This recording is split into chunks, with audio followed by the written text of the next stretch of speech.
Hello, and welcome to another episode of No Small Roles, a D&D podcast where there are no small roles, only a small child to rescue from a fire monster. I'm David Knight, your Dungeon Master, and I'm joined by these very combustible warriors, so say hi, everyone. Oh, I feel inflammable. I don't want to burn. It's okay, you've all leveled up to level 5. Yay. So Yeah, we have. What? Hang on. everybody but Orin has leveled up to level 5. Orin's gonna die. I'm still level 2. What's going on? Well, before you're all burnt to a crisp, let's cue the theme tune.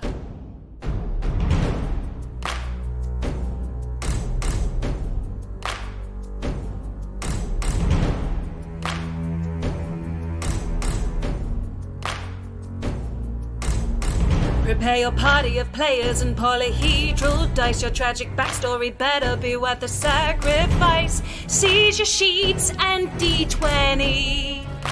Let's play D&D. Your haggard character swaggers with daggers in each hand. You've all discussed what you must, but even better laid plans. Take a turn when checks are missed. Roll initiative. Brandish your blades. Don't fail your saves. No risk too great, no choice to roll. This is your story. No guts, no glory. Confront your fate with every roll. Every roll.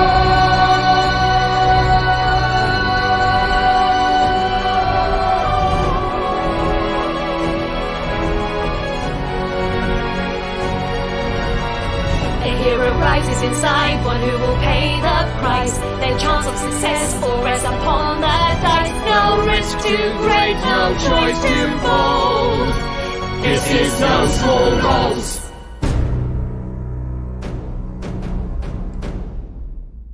So, having chased the faceless footman into the Wise Man's Nook, a hex hideout, Juna and Enkidu attempted to reach the wagon that the killer had hidden themselves in. After a brief scuffle where they were hit with a frosting bomb and wrapped in carpets, the rest of the party arrived to rescue them, only to be hit with another frosting bomb and also wrapped in carpets.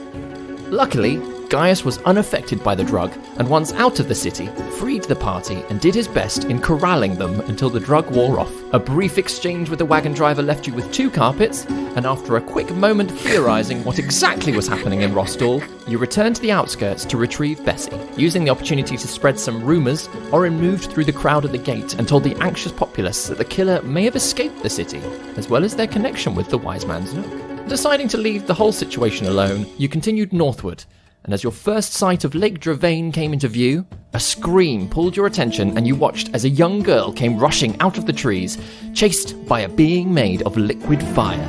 And that's where we're at, so, roll initiative? Here we go. Yes! Out of interest, Chris, what's your performance?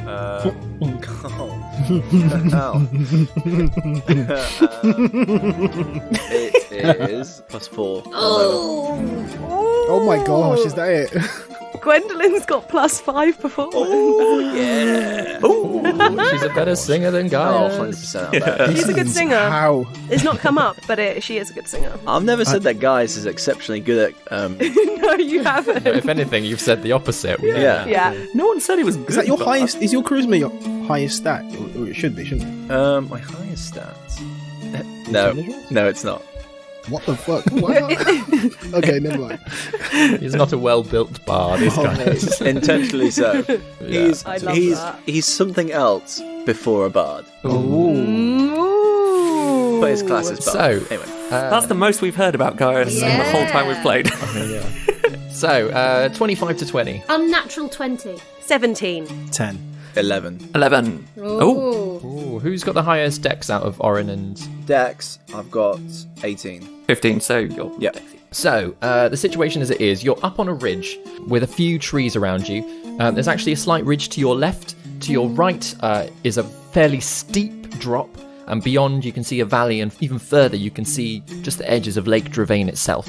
Ahead of you, the path continues sort of sloping downwards, and running up towards you is a young girl kind of outfitted in loads of contraptions and things, similar to Orin's attire. And behind her is this anthropomorphic being of molten flames and like oozing liquids that's got smoke trailing behind it. Looks quite angry from what you can tell, with it bubbling away and hissing and smoking. And it is charging after this girl, so it is unfortunately heading toward all of you. Oh dear. Juna, you go first. I am What are you going to see what is going on and sling a chromatic orb straight at the molten lava monster. Cool, yeah, make your attack roll. A 16 to hit. 16 does hit. Oh, I rolled 3 ones. Come on.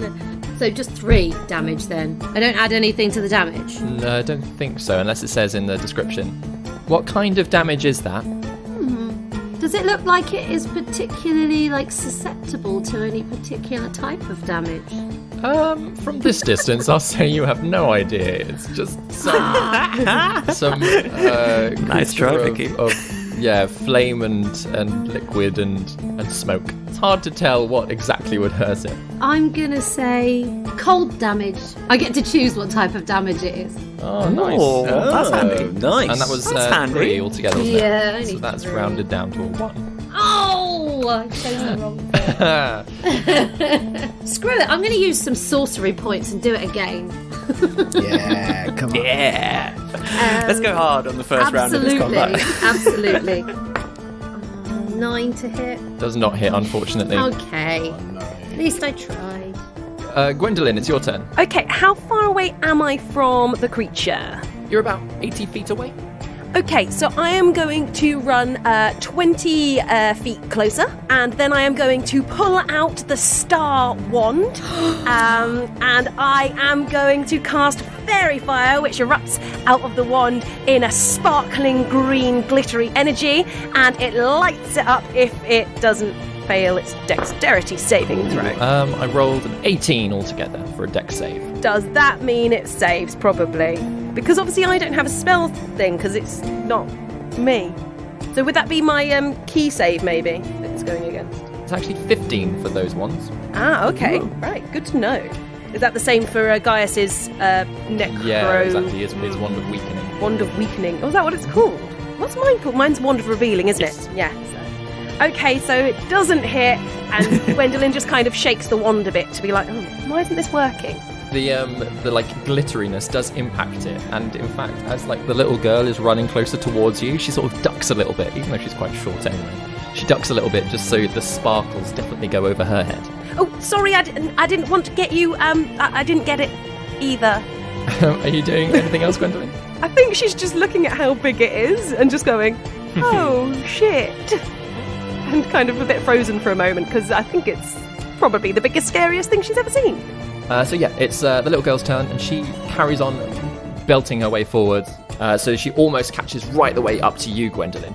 And sort of she looks at all of you, clearly in a very confused way, kind of relieved that there's more people to help, but also why aren't you running? Oh. So I'm thinking the same. She just carries straight on past you all, darting to the back of your group as quickly as she can, and dashing so that she's right toward the back of the group, next to Bessie. And as she turns, she does start fiddling with some of the small contraptions around her. And Orin, as she's pretty close to you, you can see that she's got a backpack type of thing strapped to her, but it seems to be strapped right the way around her chest. And in fact, as she sort of run past, you've seen that part of it, the straps go down the edges of her arm, both of her arms, and she starts fiddling with all of them, twisting little valves and dials that you can see are right the way across this backpack thing. She's prepping that. It's curious. You're like, what is this machine? But it hasn't done anything just yet. Gaius, it's your turn. Never mind the combat. I just want to play with that. Okay, I can't do anything at the moment. And did you say that Fairy Fire was cast upon it? Yep, but it didn't work. missed. Ah, okay. All right, in that case then, Gaius is going to bravely run to the side. He's Bravely retreat. He can see the direction that the fire monster is heading towards, so he's going to run to the left and try and hug against the ridge there, whilst at the same time, like, pulls out his lute and sings, and then a monster comes along with the strength to carry on. But you know he's gonna die because he's coming up against this guy. Little fairies will shoot from my lute and impact him and light him up like a Christmas tree. Oh, that's good. You rolled a 6 altogether, so he fails. Okay, so that means then basically any attack roll against him has advantage, and the affected creature or object cannot benefit from being invisible. And it's odd, even though like there's loads of smoke and stuff coming off of this creature, you can see like a very clearly defined outline, humanoid outline, even though it seems to be bubbling and like shifting slightly as it moves towards you. There is this very clearly defined outline around it. Would I class him as like a person then? No, it's not a humanoid. Okay, good to know. Just it seems to be humanoid shaped. Yeah, it seems it shifts, and with every step, like it keeps moving, ooze like. Are you doing anything else, Gaius? I'm just gonna turn to the person nearest to Bessie and be like, "Get Bessie out of here!" Cool. In which case, Orin, it's your turn. Okay, so I'm going to seeing the girl fiddling with the cool-looking backpack thing. I'm like, I want to use the tech too. So I'm gonna run towards the monster. Let's say 15 feet or so. So I'm not getting in front of Gwen. Let's leave Gwen the nearest the monster, if they may. Orin's being brave, but not stupid. Sure. So he'll run sort of 15 feet towards the monster. Then he's gonna pulling out of his backpack. He's gonna pull the little dragon out of his backpack, and then he's gonna grab a head from his backpack that you haven't seen before, and sort of loads like a projectile into the head of the dragon. Click it onto the dragons. Let's send the dragon 10 feet further towards the monster. Mm-hmm. Let's put the dragon into the firing line instead. Actually, let's move the dragon that's full 15 feet towards the monster, if I may. 15 feet toward the monster. Yeah. And then it's going to fire a force ballista at the monster, if it may. Absolutely. With advantage, thanks to Guy's handy fairy fire. So that is a 23 to hit. Definitely hits, yeah. And this is going to be force damage. It's not the best roll. 7 points of force damage. Yeah, as this ballista collides with this creature moving towards you, it almost like punctures a hole through it, which then like sort of bubbles up again with this molten flame. But yeah, it does sort of stagger as it sort of carries on its way forward towards you. And then Orin is then going to have second thoughts and step back 5 feet. It's been like, oh, there's a bit near the monster. Okay. Enkidu, it's your turn. Yeah, go on. 2 shots of Eldritch Blast. Yeah. Ooh, 2 Eldritch Blast now. Level 5. Oh my gosh. A 1, and natural 1 for 1, and a... Don't you get advantage because Oh of yeah. fairy fire? Yeah. So do I roll both of those again? Well, roll the natural one again. That's a 16 plus 5, so that's a 21. The other one's a That 14, so definitely that's a 19. So yeah, they both hit. Yeah, Cool, yeah. Do your damage, and that's force damage as well, isn't it? Yeah. That's a 10 plus 3, so that's 13. 13. It's a 7 plus 3, and that's a 10. So that's 23 points of force damage. Ooh, beefy. Nice. Level 5, level 5, level 5. That's a lot of damage. Amazing. Are you moving anywhere? No. No, you're going to stay stood next to Bessie. Yeah. So, it is then the creature's turn, and this thing seems to be trailing fire as it rushes towards you all. Oh my gosh. Oh gosh. Oh god. 30, 35, 40. Collides, as it's rushing right the way forwards, it collides with Orin's little dragon and bashes it, starts like whacking down on it. First of all, first time that we enters another creature's space on a turn. So first of all, just as it's approached the little dragon, you can see that like it's almost starting to, just the sheer force of the heat coming out of this thing starts damaging the dragon itself. So before it's even like smashed down on it, your dragon takes 8 points of fire damage. And then he starts slamming down and makes an attack against it as well. And rolls a 12. Does that hit your dragon? Misses! Just misses. Amazing. So it does no damage, but it doesn't seem to be very happy with this thing that blasted it with force.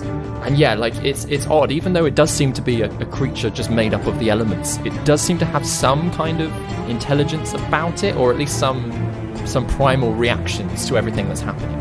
It is Juna's turn. So I am going to take my quarterstaff and just sort of swing it round my head once, being like, Chromatic Orb is not working, and then hold it out straight and cast on it Phantasmal Force to try and convince it that there is sort of a swarm. What's a collective group of bats? I just had the idea of bats and thought I'll go with it. Sure, a swarm of bats. A swarm of bats to be sort of flying round it and sort of coming in on it, I guess. Yeah, amazing. What kind of save does it have to It make? has to make an intelligence saving throw. Okay, so that's 15 altogether, It saves. Cool. unfortunately. Okay. Do you have a bonus action, or do you want to move anywhere? I think I don't have enough action to move Bessie out the way, do I? You can just use it as part of your movement, but as soon as you get to her, then your movement will be halved as you're sort of Yeah, leading in that her case, along. I'll move over to Bessie, I'll grab her and just sort of take us to the edge of the path so that she's sort of there and I'm sort of out of the way as well. So, Gwendolyn, it's your turn. Okay, so Gwendolyn is going to run to her left, using her right. She's going to run to her right, using her full amount of movement, which is 40 foot. So she's close to that tree, kind of behind her. So she's got an option to climb up that behind her potentially. She saw the effect that the monster getting close to Orange Dragon had, and thought, I do not want to get too close to that because it'll start having an effect on me.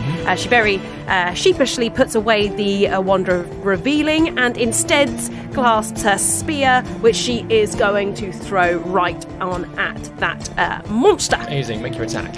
And I'm rolling at advantage. 14. Hits.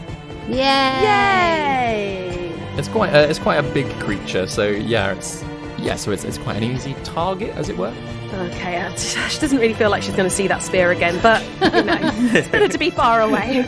And that is 9 points of damage. 9 points of damage. And that's not a magical spear, is it? No, it's not. She ain't got much magical stuff. That's fine. So yeah, got you a can cool see one. the spear Yeah, she didn't do very well. does pass through it again, because it doesn't seem to be very solid, a creature. The spear passes straight through, but you can see it as it clatters on the ground. The spear does seem to be on fire a little bit. Oh. So you're not sure how long it's going to last, but it's out there on the floor at least and not stuck in the creature. Are you moving anywhere else? Have you got a bonus action? I think, I've used all my movement, and Gwendolyn is just not sure about how close she wants to get to this thing at the moment. It will have an effect on her just being close, but so she's trying to work out what else she can do ranged. In which case, it is the little girl's turn. Can we only talk tactics and character? Yes, it's a role-playing podcast. I deserve that. Take your metagaming elsewhere. Yeah, so you can see that she, as she sort of finishes adjusting all of these little valves and dials, the backpack seems to slightly, not explode, but rocket out a little bit, and then seems to extend and wrap itself down her arms. These bands of metal, something and then at the end of her palms just seem to be these small glowing nodes of electrical energy. And she just sort of takes a moment, seeing all of you almost forming a line of defense in front of her, and just holds out her palms and blasts 2 loads of lightning at this creature. Oh my gosh, she's Ironheart. Yeah. She's Ironheart, literally. So the first one unfortunately goes completely wide as she's still a little bit shaky, but the other one does seem to collide with the creature, and this electrical energy sort of ruptures through it, and you can see that it actually seems quite affected by it. So yeah, this entire being is wrapped in this bolt of lightning blasted out of this little girl's gloves. She's going to sort of hold her ground there, but it is Gaius's turn. David, you know my fancy little flute that I got for Heart of Spring? Oh yeah. Yes. Is that a bonus action to use, or? It's a full action, Oh, okay. but it causes a creature to move half their speed in any direction of your choice against a charisma save. Cool, okay. Does it look like that the creature was chasing after the little girl? Yeah, it did seem to be like after her, but then weirdly, as it sort of gotten closer, its attention does seem to be down on Orin's dragon at the moment. Okay, so what I'm going to do is I am going to look at my ranged weapons, because I've got loads of them. In fact, I haven't got any ranged weapons. I'm doing a really good job here. So instead what I'm going to do is I'm going to attempt to... Sod it. You think you're so hot? Well, guess what? I run up to the monster and I yell right in front of it, you're so ugly, I wouldn't even put you out if you were on fire. And the funny thing is, you are on fire. So I'm not going to put you out because you're so ugly. I feel like you're sending mixed messages. Okay, God. What I've done is I have therefore now cast as one of my College of Wiles features. I've cast Bend the True, so that means then its next attack is going to have disadvantage if it fails a wisdom saving throw.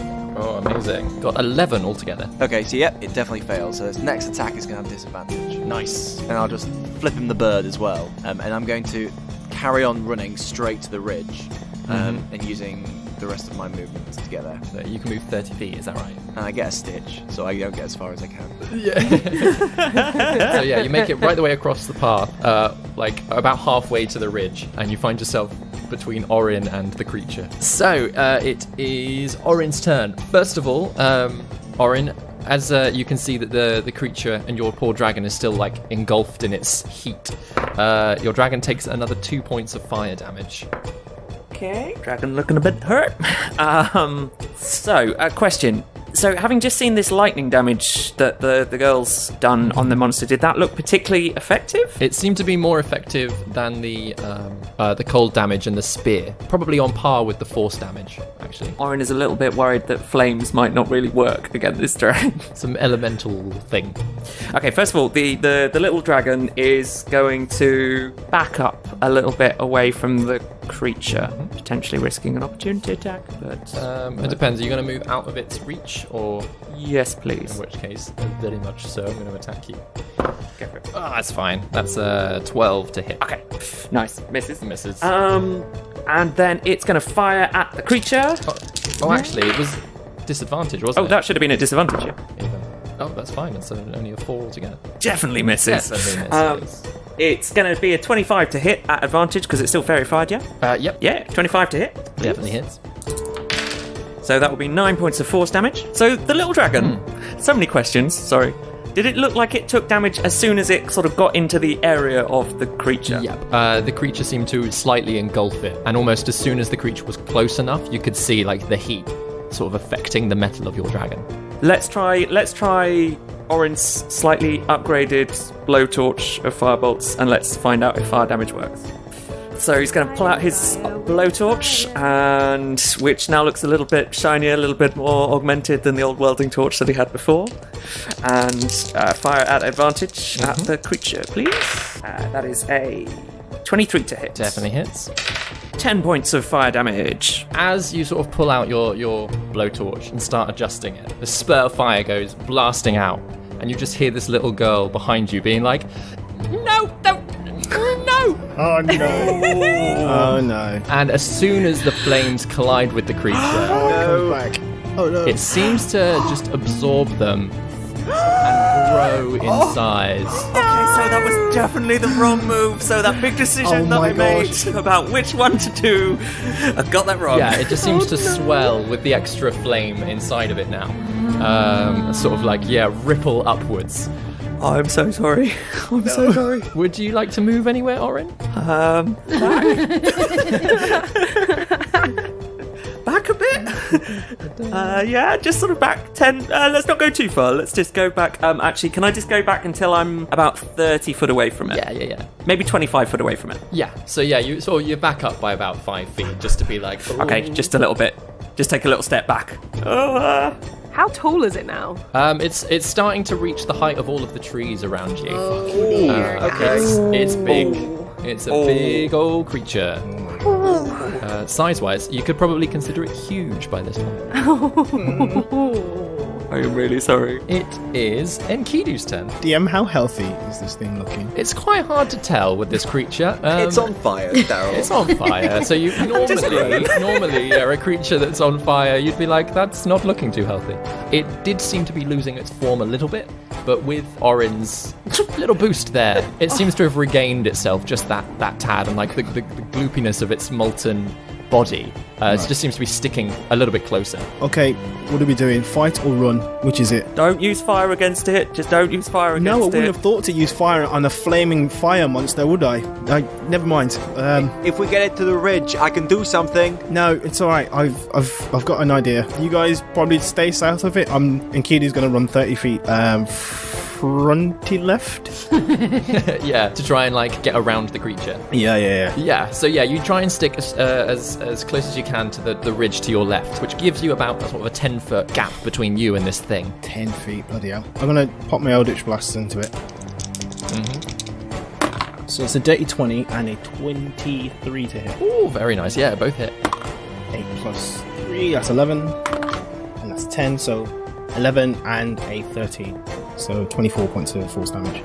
24 points of that's amazing. Yeah, and like from the side, even as it seems to be like swelling in size, like you seem to like blast like lumps of it off so that they go like skittering over the ridge themselves. Amazing. Are you doing anything else? You got a bonus action at all? Yeah. Bonus action, I'm going to take off my left glove, reveal the symbol on the back of my left hand, which is like vaguely like a sword shape made of celestial runes, and cast Compel Duel on the creature. Oh my god. I think it's a wisdom save. That is a 3 altogether. It fails, so it can only attack if he wants to attack someone else. He has to make a wisdom save, so he can only attack me without rolling. Amazing. And yeah, and sort of the symbol on your back on the back of your hand just seems to warm slightly. Like you can see that this entire creature's body just like turns to like look down at you. It's hard to say, it doesn't have eyes, but like it focuses around on you, like ripples its way and takes a very small step towards you. And in fact it is its turn now, so it just moves right the way forward to the point that the edges of its being seem to like be dripping into your space. First of all, as it's moved into your space, you take 8 points of fire damage. Bloody Nora. And you have caught on fire. Oh no. Did it attack? Sorry. No, it hasn't yet. No, that's just moving into Enkidu's space, but it is going to attack now. As it's grown in size. 15 to hit you? That's my AC. Oh, shield. Yeah, as a reaction. Right, please. Yeah, so like, as you sort of slam down, like, again, like, you're like, ugh! Just that image of Cal, like, hands out, catches this thing's fist, and then vanishes before, like, it collides with you. Thank you. Burning. It is Juna's turn. Okay, she's going to try something because she's listened to Guy saying get this thing near the ridge. So first of all, she's going to mount Bessie. Amazing. So that she is on Bessie, so she doesn't have to worry about her. She's going to hold her hands in front of her in a flower position and just take a breath. And then she's going to hold onto her quarterstaff and cast Phantasmal Force one more time, but this time it is to try and conjure the illusion of a lightning dragon just sort of behind the monster that looks as if it's going to try and attack it in a sort of attempt to get it to run away towards the ridge. Oh, okay. So it's a wisdom save. Yeah. It's a 17. Oh no. Sorry. Oh man. Then, because I want to play, I'm going to spend 2 sorcery points to make another spell. Do it. And she's going to be like, come on, Juna! And Believe in you.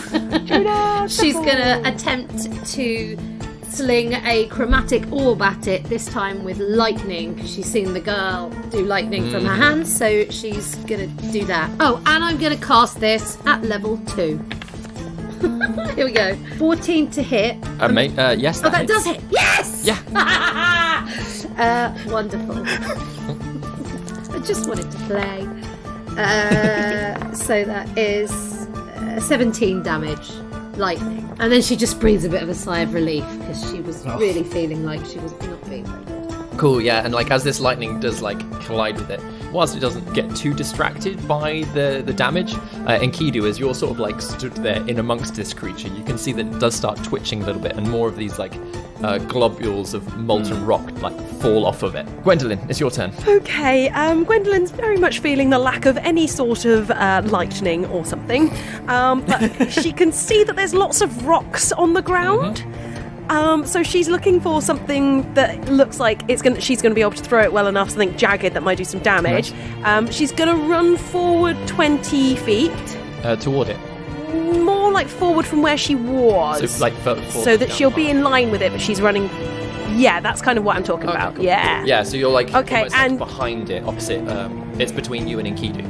Yeah, so she's trying to kind of get its attention. She's not sure if she's going to do much damage, but at least she can, like... I don't know how much damage you do from throwing rocks at things. Yeah, we'll see how it goes. An improvised weapon. Okay. So, what would I add for an improvised weapon? Do you think? It's still a ranged thing, so we'll say dexterity. Okay. Yeah, a D4 for a rock that you've just found. Okay. Yeah. So I've got it. So it's a 16 to hit. Definitely hits. Okay, and then a D4 for some damage. That's a 2 points of damage, and then she's gonna like run towards the rocks behind her as far as she can, and even start climbing if she can, in case she's able to distract it or not. But like, yeah, she kind of like, woo! I just threw a rock at you. Come this way. Nice. So beautifully Gwen. And there does seem to be like a part of it that's like is kind of drawn round, but at the same time it's still fairly like focused on Enkidu. So it's sort of, yeah, you can see that it's like distracted by this rock just a little bit. Bums. It is the little girl's turn. She's gonna like tap her chest a little bit, start turning a couple more of these dials, and just like line up another shot against this thing.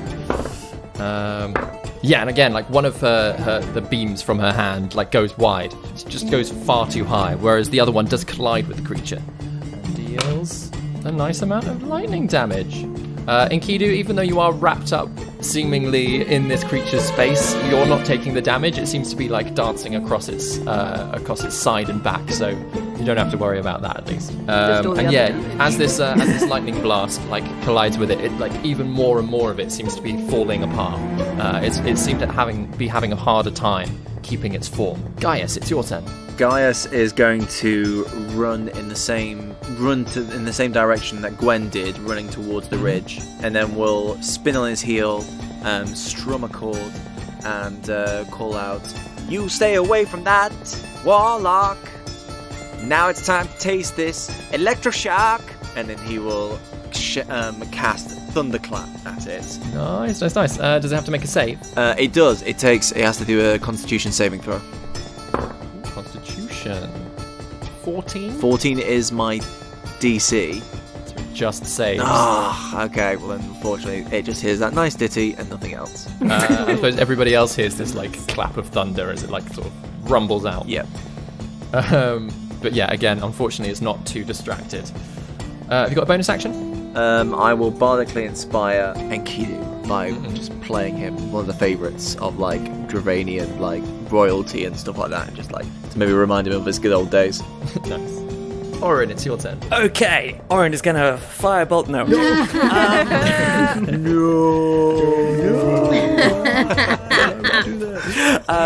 Okay.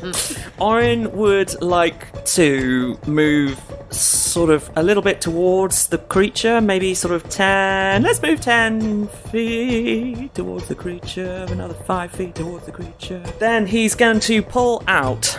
Yeah, he's going to pull out Juna's travel teapot that he nicked the other night. As a bonus action, can Juna go, "That's my teapot"?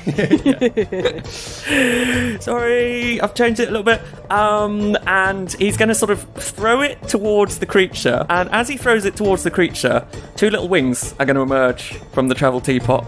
And a little, like, rocket burner heating element is going to ignite underneath. And then it's going to fly 20 feet towards the creature. And then it is going to... I'm going to use my action, and it is going to use its reaction. So we can roll it in a second, or we can roll it now. It takes a turn immediately after mine. Sure. So, however we want to play it. So I'm going to use my action / its reaction for it to cast Shocking Grasp. So 2 little forks on its underside are going to pop out like little goose feet, and it's just going to like jab towards the creature with a Shocking Grasp. Amazing. Make your attack. Yeah. That's a natural 20. Amazing. Roll damage. Sure. Okay, 11. That is going to be 17 points of lightning damage, please. 17 points. Yeah, as these little like lightning feet pokers sort of like collide with the top of this creature, just the bolts of lightning all around it start like really degrading this creature. This elemental like sort of ploops into like different lumps all around Enkidu and just slowly collapses down into a mound of burning rocks. They're very still. They're still on fire a little bit, so Enkidu would probably want to move. But the creature is down, at least. Ooh. So yeah, first up, Enkidu, as you're still stood directly there, you do take another 4 points of fire damage before you skip and hop, and you are still slightly on fire, so you'll have to put that out. I hate to ask, does the teapot take damage? When it would have moved into its space, it would have taken damage. Just again, 3 points of fire damage. Enkidu, how do you look? The coat's flying off and he's rolling on the ground. That was stupid. Juna's going to ride up to Enkidu and say, "Are you all right, Enkidu?" Water, please. And Water. she's going to jump down and give him some water. And do you look like really hurt? Do you need like mending? Please, something. My skin is really burning. She's going to give him a big hug and risk a bit of burn and cast Cure Wounds on him. And Kudi like grips Juno a little bit tighter, like that hurt a lot. It's been a while since I've cured some wounds. 8 points of hit points back. How are you looking? Pretty healed? Yeah, pretty healed. As Juno's sort of like ridden over and then sort of tended to Enkidu, pulled him out of the flames and that, the little girl does run straight over to the pile. Again, starts twisting at her like her little valves, and the armor that had sort of grown around her like retracts back into her little backpack. And she pulls out a little pot and starts like with a little set of tweezers, starts picking up the rocks, the molten rocks, and like dropping them back into a little glass pot that she's got. When it's full, she sort of like screws the lid back on, drops that in another pocket, then pulls out another one, moves around to slightly more gloopy bit and starts doing the same, just sort of collecting bits of it. What are you doing? Oh, it's just collecting it again.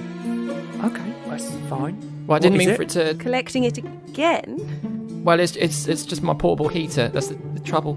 And when I was tweaking it, it was quite cold last night, so I was tweaking it a little bit to see if I could make myself a bit warmer, but then the 2 pressure chambers got a little bit too... then they exploded and they mixed together, and then that thing's been chasing me, so... You made that thing? Not on purpose. It's quite a big power that you've got to make something like that. Well, I mean, it's just batteries. Just batteries. Yeah. Just batteries. Why don't we take this back a step? What's your name? Oh, hi. I'm Myra. Myra. I'm Juna, and these are... Hello, I'm Gwendolyn. I'm Orin. I'm Guy, the masked bard. You may have heard of me. Enkidu, the burnt. I don't think I have her. Are you, like, heroes or something? No. Well, no, I mean, you weren't doing much, were you? As she looks at Juna. Less of your lip, you. You tell her. Sorry. Wow, I thought Enkidu was the only one that got burned.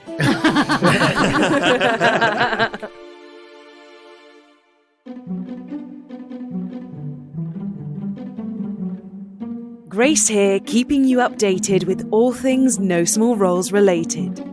Next week is the last Sunday of the month, so that means no small questions will be heading your way. Chris and I loved answering your brilliant and probing questions about Gaius and Gwendolyn. Next month, Superfan Sam will be getting Enkidu and Orin to spill the beans, or perhaps spill the bees? Yeah. If you're buzzed to ask your question, you can do so via social media. We are at No Small Roles on Twitter and Instagram, and on Facebook you can find us by searching No Small Roles, roll spelt ROLLS.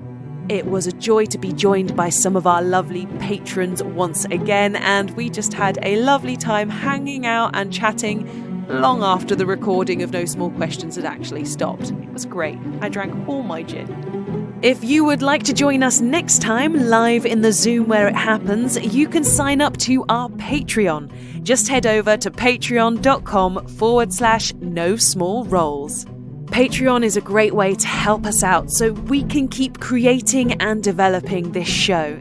And we have some excellent goodies already available, including exclusive behind-the-scenes content, shout-outs, music tracks, Patreon polls, homebrew content, a Patreon-exclusive Discord, that is a new addition, early access to episodes, and more. So do go and check it out and sign up to a membership level that suits you. As always, if you are loving No Small Roles and want to help more listeners to find us, we do appreciate a cheeky retweet or perhaps a glowing recommendation to your podcast-loving pals. And of course, should you want to drop us a review on a place like Podchaser or iTunes, well, that would be absolutely smashing as well. We recently discovered that iTunes has different review sites for the UK and the US. It might be the case with other countries as well. So we'd like to say a rather belated thank you to fellow D&D podcasters Eldritch Cast, which is just a fabulous name. Thank you so much for your cosy review. But that is all from me for now. Let's get you back to the action.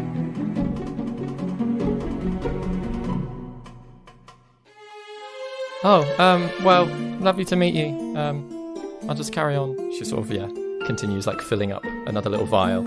Oren, I'm gonna let you take this one. Hang on. What?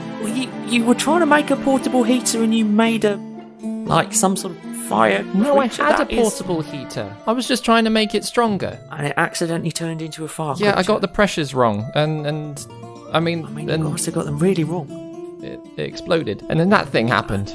Has this happened before to you? I mean, no, normally, but it was just quite cold. So I miscalculated. I was quite tired anyway. Why did you shoot fire at it? That was stupid. I didn't know, did I?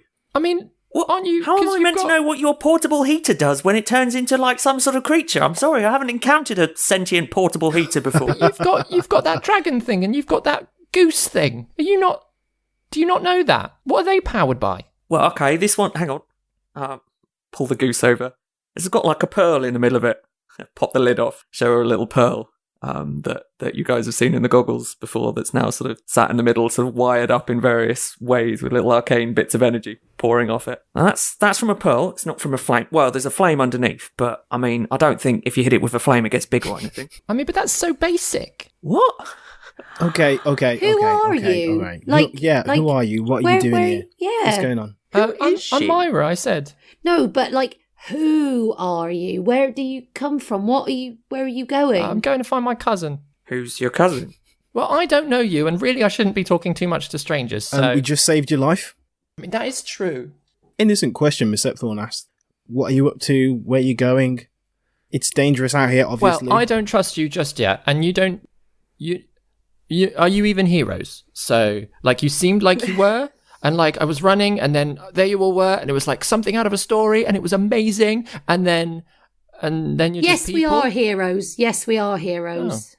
We don't have like business cards or anything like that, but that is what would be on them if we had them.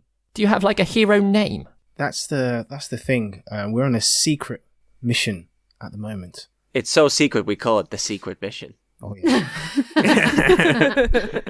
Well, I'm on my own secret mission, so. Okay, well, look, if we divulge a little bit of our secret mission, you could tell us a bit about your secret mission. You know, maybe even an amazing inventor. I mean, you look like the most impressive inventor I have ever met in my life. That is just so impressive what you got over there. Oren shoots Guy a look. More than anything I've ever seen. So maybe if you tell us a little bit about your secret mission, we'll tell you about ours, and maybe we could help each other, as heroes do. Make a persuasion check. And then a hero comes along. 7. She's like, well, I'm not going to tell anything. You can tell me anything you like about your secret mission, but I'm going to carry on. I'm going that way. Turns back, actually, down the ridge. and like starts following the path a little bit. Wait. Okay. What? You're not going to tell us about your mission. Where are you going then? Drostad? Opposite way to us. It's on the northern side of the lake. Oh wait, that's the same way we're going. David, I've got a question. Can I cast Detect Thoughts at level 3 instead of level 2?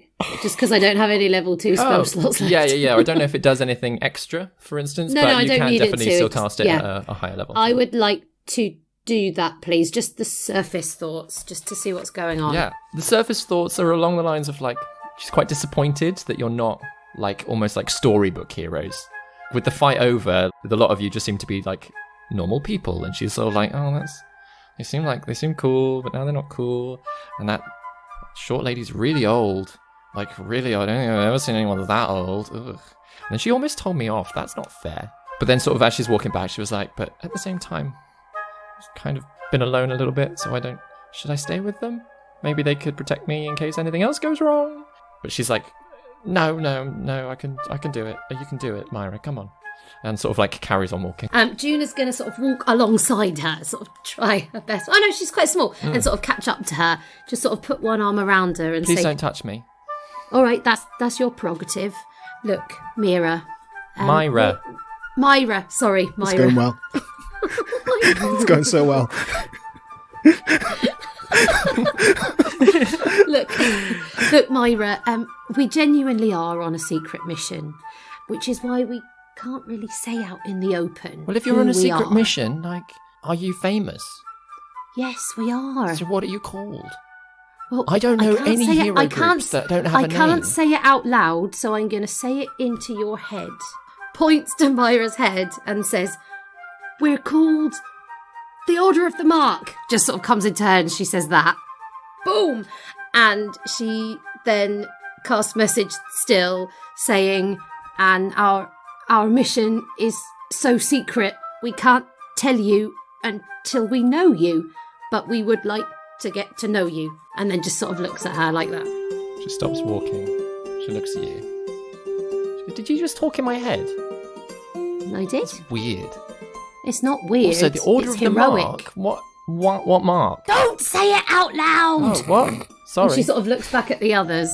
Did we hear Like, anything? I hope they didn't Did we? hear that. She just sort of glanced back at you, and she just like, what mark? What, Mark? Who's Mark? They have to say this. They have to say this. What do we have to say? What's going on? Can't we just talk to each other like normal people? No, I'm just explaining that we can't say everything out loud. We have to say the secret stuff in a secret way because we're heroes, aren't we? Yes. Is she we're okay? Is she one of heroes. those old people that's not quite right? No, of course not. How She's dare you. very right. How She's dare very you. right. We're just, how old are you? How old are you? Well, I'm 20 years old. How old are you? Oh, I'm only 9. Only 9. Gosh, you are very, very young, aren't you? Well, a little bit. And you're out here all on your own? Yes. Well, I'm quite capable, I think actually, if though. I just made a mistake with my calculations. That's fine. We all make mistakes. We're a whole group of heroes that make mistakes. That's us. But perhaps, I mean, I know I would feel a lot safer if we had somebody brave like you with us on our journey. Would you like to join us? Make a persuasion roll. Oh, natural 20! Yeah. I always suck at persuasion, but that's a natural 20 plus 1. Nice. So she sort of looks over you all. She says, well, yes, you seem very nice, looking at Gwendolyn.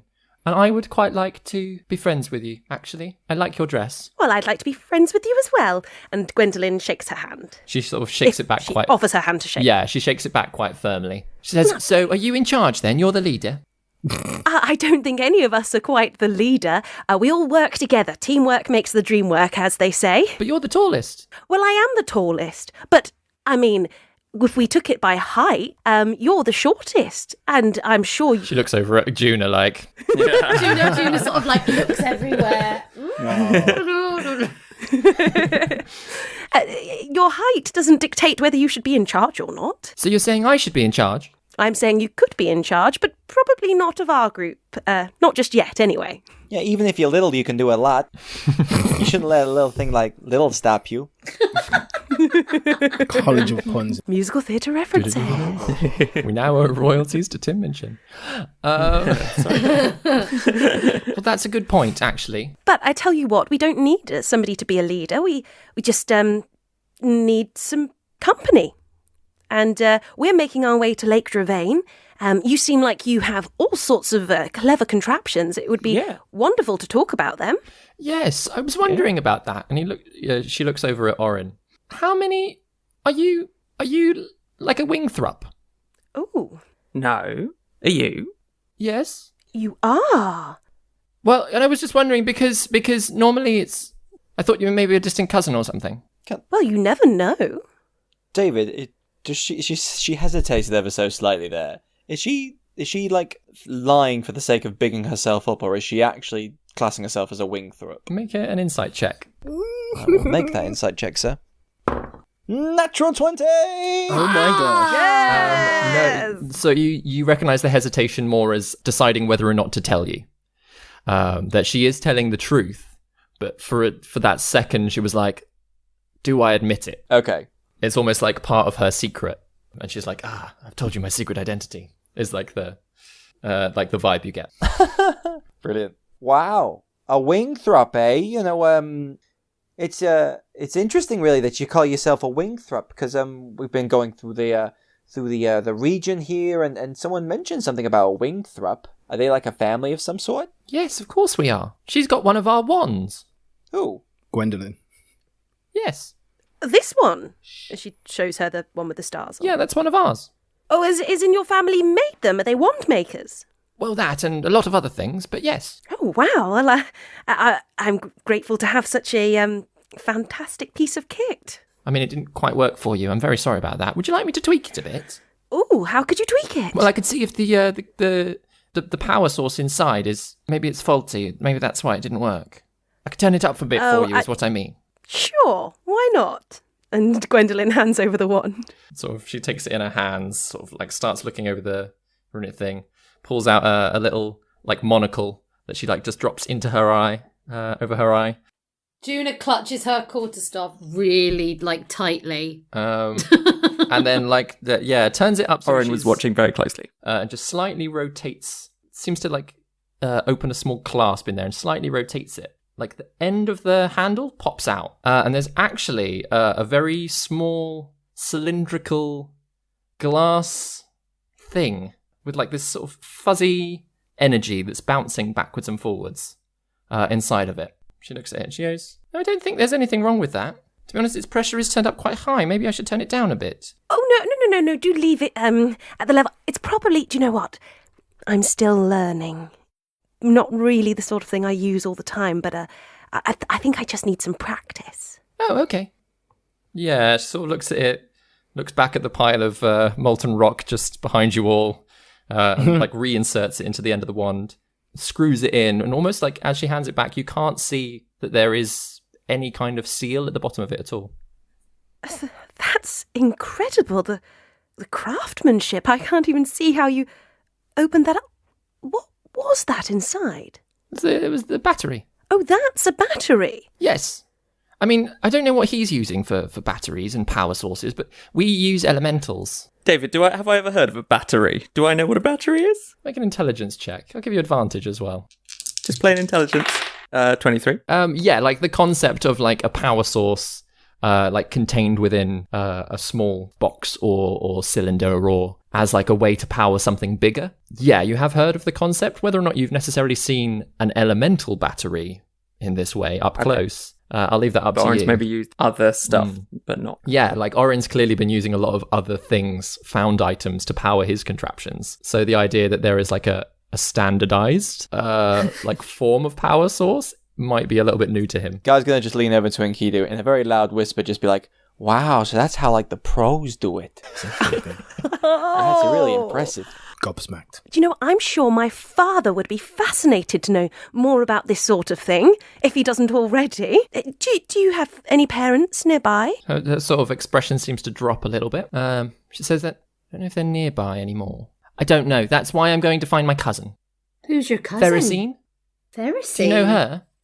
No. Are you close? Yes, I mean, she's much younger than a lot of other members of my family, so she's quite nice to me. But she lives a little far away. She lives the other side of the lake, so it's a couple of days' journey for me. In Drustad?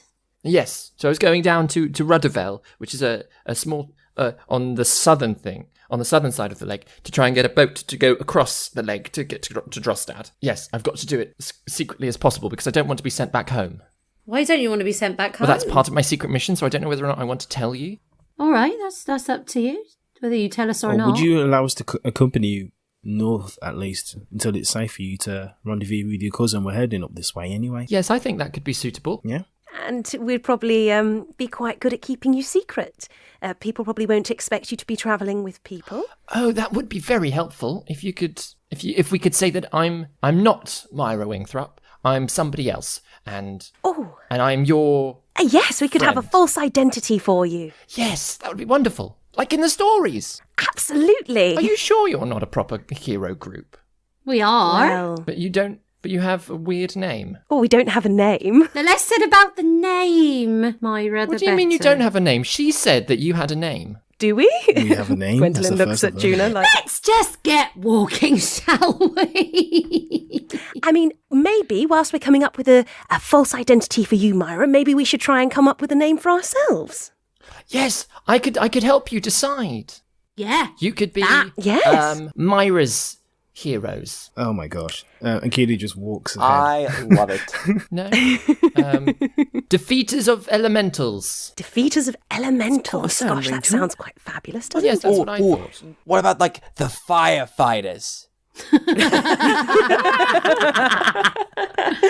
I think that's already a group of heroes' names, you know. Ah, damn. Oh, really? Yes, I'm sure I've read lots of stories about those. And also they're in every town.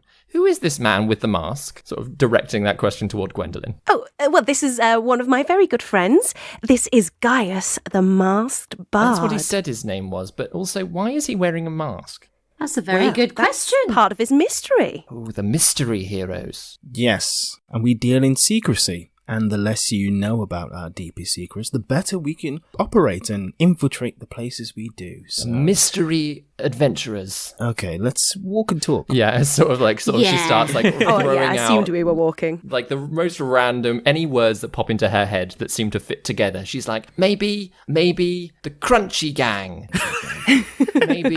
maybe the Rock Throwers, or maybe Lovely. Why don't you start thinking about that whilst we're walking along? You have a really good think, and tell you what, why don't you start writing them down on a piece of paper? Oh yes, I've got lots of notepaper. Do you need any, Orin?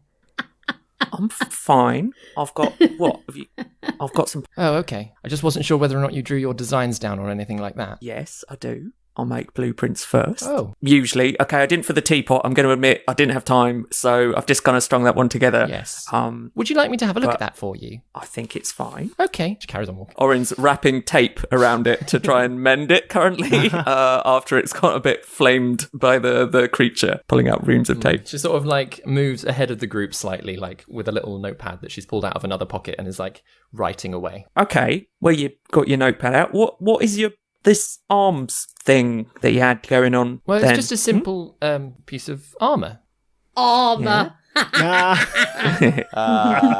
Very good. Doesn't look that simple to me. Pretty straightforward, and I've upgraded it a little bit so that I can defend myself if I need to. Well, with electricity at range. Yes. Handy. Got any blueprints for that? Well, yes, obviously. Can I have a look? Well, I don't have them here. I have them back at home in my workshop. Do you not have a workshop? workshop? Is that what it is? Is that why you're... Well, I've been on the road for a bit. Oh, I see. You don't have a travelling workshop. No. Okay. That's fine. Not everybody does. It's okay not to have one. Have you got a travelling workshop? Yes, but it's okay. Not everybody has one. And I am from quite a wealthy family, so that's why I can afford one. What's it do then, your travelling workshop? Well, it's like a whole desk that I can use to fix things. Well, I wouldn't mind looking at that one day. Well, when we stop walking, I'll show you. So that's okay. Oren's gonna steal everything from this girl. I'll have your armour, I'll have your travelling workshop. We wake up and she's like dead in a ditch somewhere. No, she's not. She's nine. She just died in the night, I don't know. Her last wish was that I have all her stuff there. It says it on this bit of paper in my handwriting. But yeah, like the sort of you follow along, and she seems to be leading the group as much as she can down toward the lake. Though it does start getting dark to the point that everybody decides that it's probably best to camp for the night before carrying on. I feel like I'm still talking a little bit like her, even as I'm doing my description. Like you find a nice patch of trees, and it's sort of dried off from the early morning drizzle. So, sort of setting out a camp, the lot of you sort of settle down for the evening. Roll out the carpets. Roll out the carpets. Oh goodness, are they still on Bessie? Yeah. She is a big horse. She's a beautiful horse, aren't you? Yes, She's you a are. big, lovely horse. Gwendolyn starts going about doing her security perimeter. Myra is watching you with a bit of fascination. Do you have anything like this, Myra?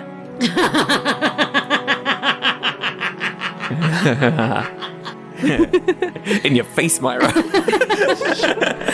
In character. She says, "Well, no, but I don't actually. But it's quite clever what you're doing." Well, see, again, this is something that my father taught me, and I think my father has some similar talents to you. So, and Orin, I mean, you're all such very clever people. I'm Who's very your impressed. father? Well, I don't know if you know who my father was. Well, or is. Have you heard of the Rose family? Lord Rose? Is he your father? Yes, he is. Oh, I don't think we can be friends after all. Oh. Well, he's the competition, isn't he? Well, a bit of healthy competition never hurt anyone, did it? Well, I suppose not. But it's a shame because he does. Mummy and Daddy, they were saying that he steals a lot of our business. Well, I think steal is probably a bit of a strong word, but I think we can still be friends.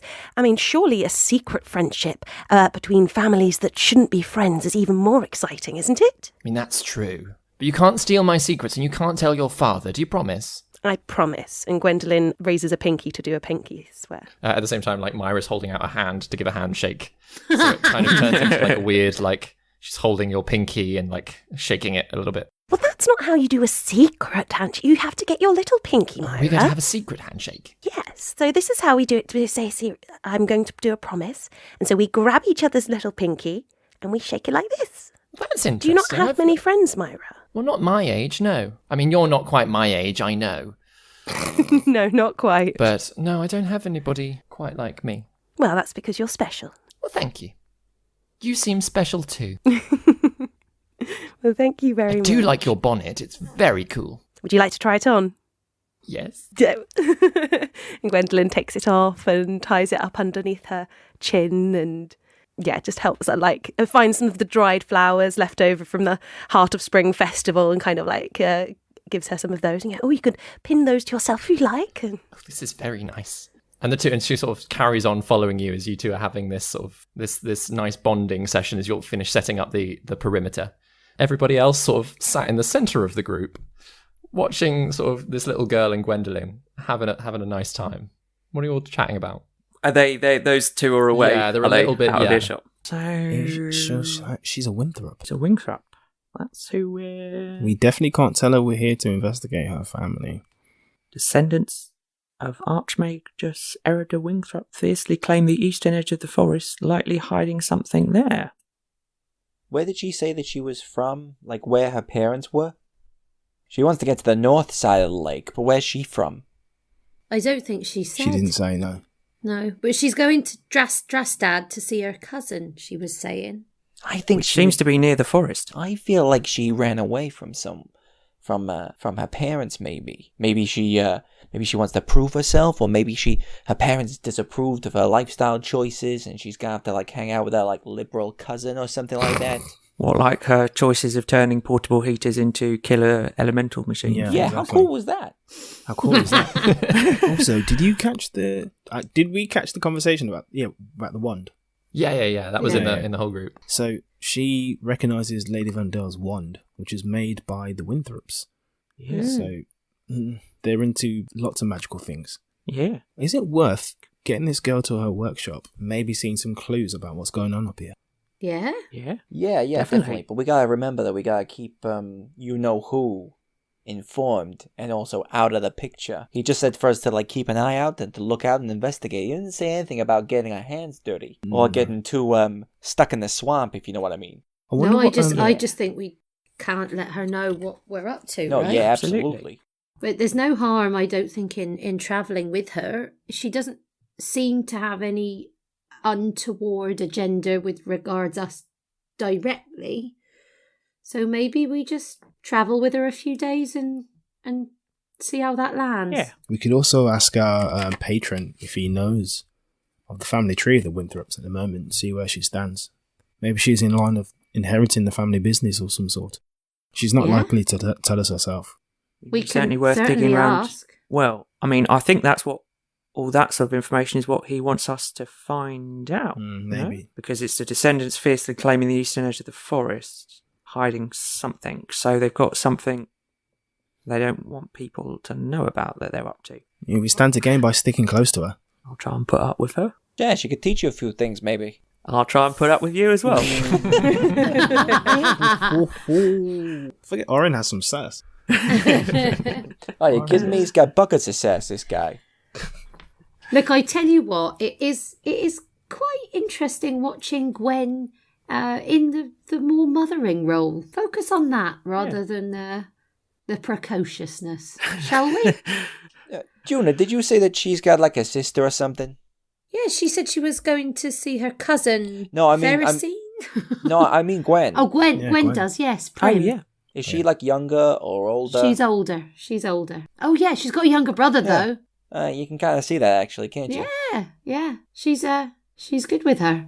Gwendolyn, as sort of you finish showing her how to like set up the perimeter, and you're sort of like edging your way back to everybody else, she does stop and she says, "Gwendolyn, I think I might want to tell you my secret, but you can't tell the others." Okay, what if it's something, though, that I need to tell the others? How much do you trust them? Because I think I trust you. I trust most of them.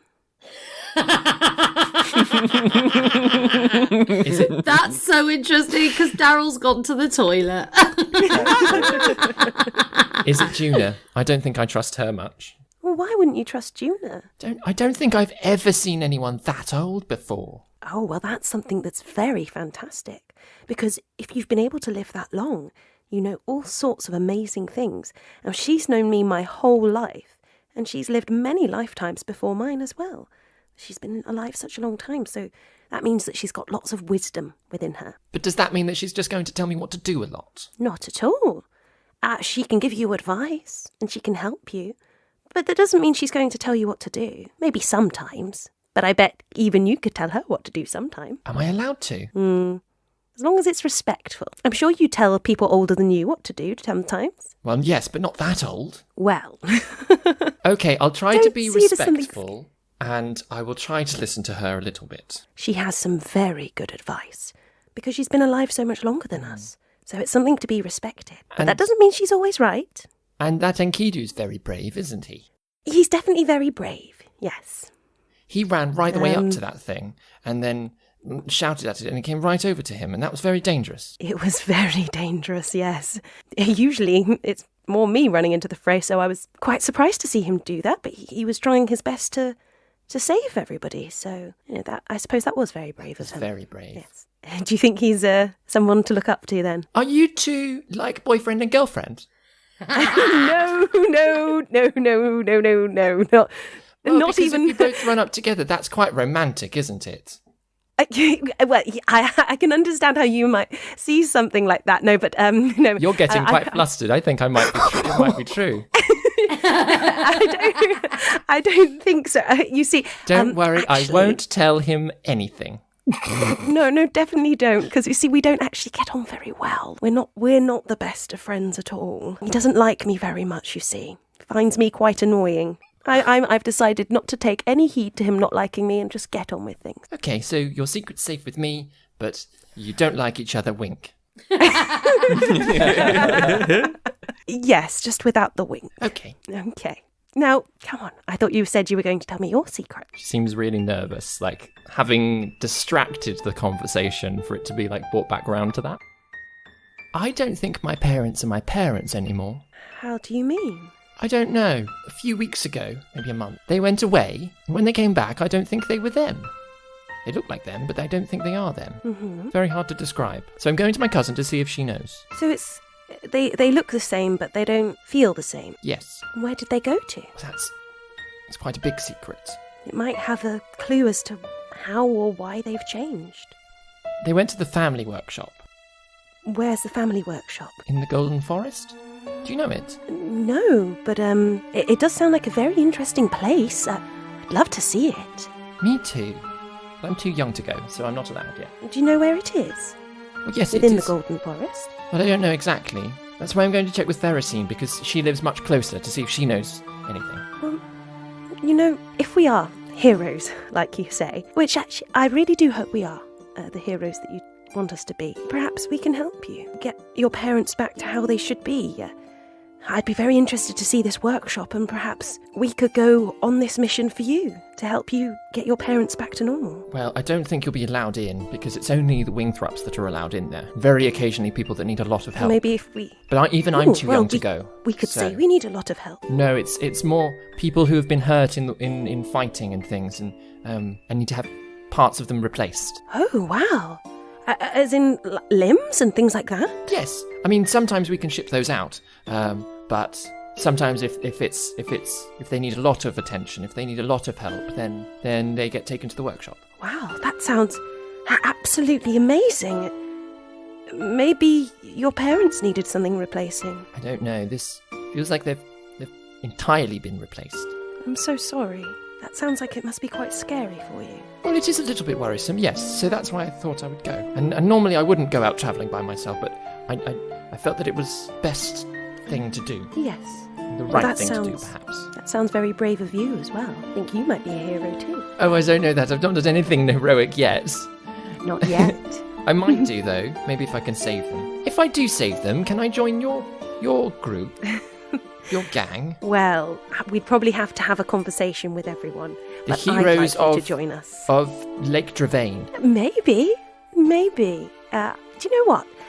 I think we all need to have a bit of a talk and decide what we might call ourselves. But you've given us some very good suggestions, so Thank we you. appreciate that. And I really hope we can help you save your parents. Me too. What's for dinner? Let's go find out, shall we? She, sort of like wanting to leave the conversation is like edging her way back toward everybody else. And as she sort of rejoins the group with you close behind, she sort of looks over at Enkidu like, "You're very brave, Enkidu." Thank you. Lots of people think so in this group. Do they? Gwendolyn just like gives her a very wide-eyed look like, what are you saying? No. And I thought it was very, very brave of you to go and fight that thing yourself. Very silly and dangerous, but quite brave. Well, everyone played a part. We all brought it down together. Just thought it was best to have it face a different way after seeing you run towards us. Well, thank you. You're welcome. And he looks at Gwendolyn like, what did you talk about? And Gwendolyn just kind of like shrugs. Sure. Who's cooking dinner? Mac and cheese again, everybody! Lovely. Yay! I love that mac and cheese. It's my favourite. With parmesan and nutmeg, of course. I love that parmesan. How long will that take, Juna? We just started about 20 minutes. Oh, wonderful. Orin, would you like to see my work station? Yeah, all right then. My portable workshop? Yeah, maybe. Well, I don't have to show you. I just No, thought okay, it would no. I'd like to see it. Yep.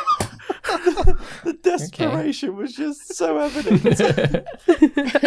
And yeah, she sort of takes you to one side of the camp, takes her backpack off, pulls out little legs from under it, and then like as she sort of like stands it in the dirt, unfolds the top and unfolds it again and unfolds it again, and then props up a little thing so that it's got a little bit of a cover around a small area. And then like there's this whole little table just sort of set out there with tools and things already attached, and you can see just woven into the table little wires and valves and like sort of pressure gauges and things for the armor part of it. But then she sort of demonstrates that it's a whole workstation. Wow, so this all links into your armor as well. Well, yes. I mean, they didn't have to be the same thing, but then I thought it'd probably be easier to carry both, and then I can work on this, but also defend myself when I'm traveling and I'm not working. That is very neat. Look, every tool's got a little space. That's really good, isn't it? Yeah, so you've got a backpack. Yeah, If you want to draw the design of this out and try and build your own, that's absolutely fine. maybe. Yep. You got Sort of blueprint? stands there staring at you, like ready to see you at work. Okay. Orin's going to pull out a book and pull his quill from behind his ears, start trying to sketch it out as best he can, what it looks like, how he thinks it might work. It's an odd feeling to have a 9-year-old child scrutinize you in the way that she is. It's more like having a teacher looking over your shoulder as you're drawing the designs. That's the sort of the feeling you get. She's She's not necessarily saying anything, but she's like, Yeah, well, maybe not quite like that. I mean, more like. But yeah, like, so she's quite happy to like babysit you for a little bit, Okay, yeah. watching you sort of work away. And once you've sort of finished a sketch, she starts folding the whole table up again and sort of returns to eat some food. Did you design that yourself then? Well, no, but I did have to build it myself. Is that like a rite of passage for the wind truck? One of them, yes. What are the others? Oh, there's all sorts of things. Not that I've done all of them just yet. Mr. Masked Bard? Oh yeah, sorry, yeah, you were talking to me? Yes. Can you play something different, please? Sure thing, my dear. I can play anything you want. What you fancy? Different instrument. Yeah, sure. Let me see what I got in here, and he'll get out his bag and start like rummaging through for various few things. Let's see, I got let me think, I got a drum, I got a flute. Oh yeah, okay, I'll go like a flute. A flute? Do you like the idea of a flute, maybe? Is it a striped flute? Is it? Sort of looks over at Enkidu. Is he very good at the flute? He's the best there is. Oh, believe me, my dear, I will move you with my music. Okay, I don't mind flute music. Does everybody like flute music? Oh, yeah. Love it. Yes. Big fan. Well, if everybody's okay with it, then yes, we shall have some flute music. Certainly, my dear. And I will play a beautiful ballad with my flute. Nice. Are you going to use it? Use its magic, or just play a tune?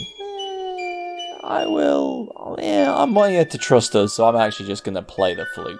Does that disarm it? For the Yeah, moment? I didn't think you could choose. I think as long as it's played, it's disarmed Oh, right, because yeah. it just wants the Yeah, attention. exactly.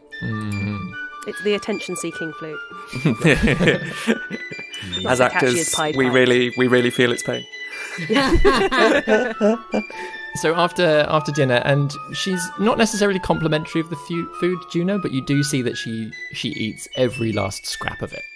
And have you ever had a twain-tied tea before? No, I'm only 9. I don't drink tea. Would you like one? No, I don't want any tea, thank you very much. How do you know you're not going to like it if you haven't tried it? Well, tea's for old people. Oh, little un, you have so much to learn. Actually, Maybe that could be your name, the Teabag Team. Yeah.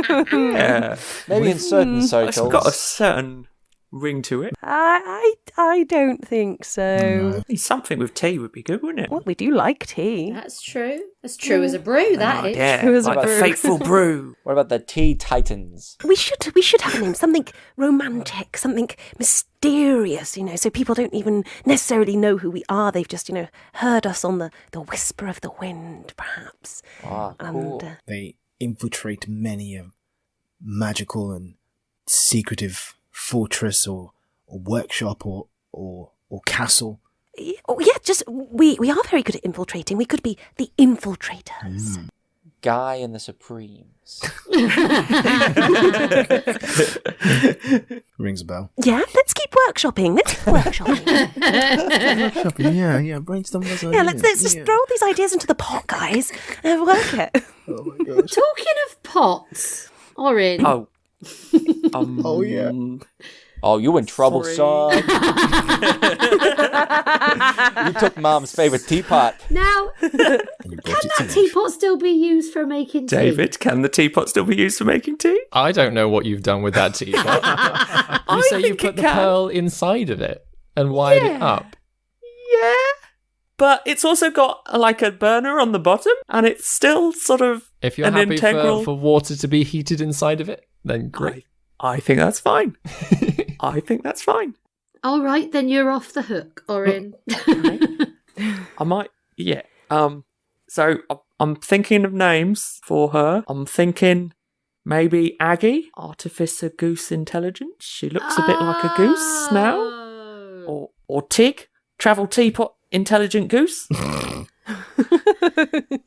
like Aggie. I like Aggie too. Yeah, She was a bit Aggie in that last fight. Yeah, that's her first monster kill. That is. Aggie, meet Juna, Aggie. Nice to meet you, Aggie. Aggie, can we make some tea in you, please? And I'll send her flying over to Juna. Does she make noises like a goose? Oh, maybe. Maybe like a combination of a goose and a tea whistle. Is it a machine or is it alive? I'm confused. It's a machine. It's a machine. All right, so it doesn't speak. It's my new homunculus. It's homunculus. Oh, my God. What's a homunculus? It's like a little mechanical friend. It's like a familiar, but like a robot. Yeah, it's a robot familiar. Oh my god! That is sick. So unlike the dragon, which can only be active for an hour, maybe I should say this in character. I don't know. I'm saying it as Ben. Say it as Orin. So Character voice. So unlike the dragon, who like only can be around for an hour and then it needs to kind of recharge. I guess that's probably what Myra would call it. Aggie can be with us all the time. She's as long as I don't need the pearl for something else. Look over at Aggie. Might need to borrow the pearl sometimes. Lovely. Side note, DM, I am going to cast Find Familiar on Ruana and turn her into a goose to make Aggie feel welcome. So in an hour that will happen. Yeah, Aggie's got to make noises. Orin, if you ever need a pearl, and Gwendolyn just like shows the pearl necklace that she has. Oh. We've got quite a few at the moment. That could be really useful. You see, I did that clever thing with my goggles with the identify spell. I kind of had to reuse the pearl from Aggie, and so, I mean, maybe that could be useful later on. Well, and Gwendolyn takes it off. Why don't you have these then? And maybe we can find some point to sell the rest of them and might be able to get something else useful for the group. I don't need another necklace. Gwendolyn, you sure? Isn't this some kind of special value to you? It was a gift from Deacon, which is very kind, but I don't really need a pearl necklace, as nice as it is. If it can be useful to all of us, I'd much more prefer that. I mean, that would be awesome. Yeah. The Pearl Necklace, that could be your group name. Yeah. I think I prefer Teabag, to be honest. What was the one you came up with, Juna? I said it, but it just was the first thing on my mind. It was the Order of the Mark. It just seemed like the right thing at the time. What mark? Oh, did you see this one? And he like lifts up his glove a bit, like that one. What is that? Oh. Yeah, what is that? Well, this is a tattoo my friends and I got once we made it to the Dravanian Palace. I was studying the arcane, and I wanted the idea was that we all imbued it with a special talent that would either protect Gilgamesh or keep us safe as a group. I never got to use it, and I didn't have the knowledge to imbue it until fairly recently. So I thought I couldn't protect my friends, so I at least use it to protect this group. What does it do, Enkidu? Well, it forces somebody, as long as my spell is successful, to focus their wrath upon me, to compel it. I believe the spell was called Compel Duel, so it forces someone to be locked in combat with myself. It makes it very hard to turn its attention elsewhere. Yeah, it definitely came in handy back there. Yeah. Yeah. That's why I couldn't distract it with my rock then. Oh, yeah, that'd be why. Yeah, something like that. That was a good hit with that rock. But yeah, Juno, what is the mark that you're talking about with this suggestion of the name of the group? DM, is Myra still around? She's still around. She's sort of sat next to Enkidu. And as you sort of look over at her, she is falling asleep and like slightly leaning on Enkidu as she does so.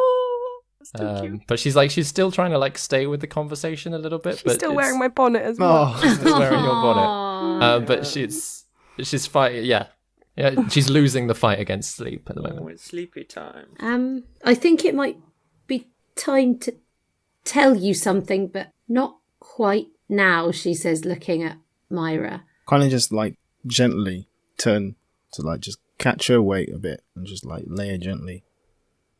And I'll take off my coat, just put it on top of her, like a blanket, and then like slide a little bit away just to see if that's disturbed her a bit.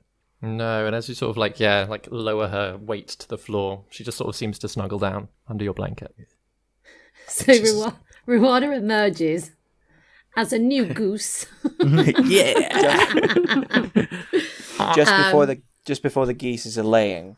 Can I just quickly I'll just be whistling away like my flute just a little bit, and I'll cast sleep on her as well just to do that extra. Yeah, you would be the best babysitter, guy. Casting spells on children. Oh, does she have less than 16 hit points? She's got more than that, but I will say as she's already sort of on the way out anyway. Yeah, like you can see actually, like not only is she, like she's stopped fighting against it completely, and with your last little bit of tune, like her eyes are closed and she's like breathing that nice, gentle breath of a sleeping child. So Juna like looks over and checks that she really is asleep, because she's like needs to check that Myra can't hear, and then she just sort of sits down, hands everyone a cup of Twain Tide, and says, "In 200 years, I've never told anyone this, but I think it's probably time I let you know." And with that, she takes off her cloak and takes off sort of most of her clothes, and she is covered from elbow, her whole body, elbow to elbow, knee to knee, with tattoos. And that's where we'll end tonight's episode. I hate you so much. Why did you do that? Mid-flow! You're trolling us.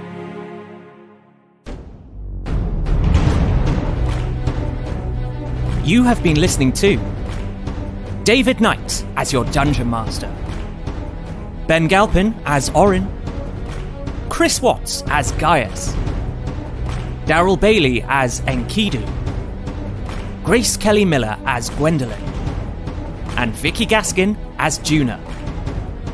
Original music by David Knight. Please tell your friends, subscribe, and follow us on all the social media.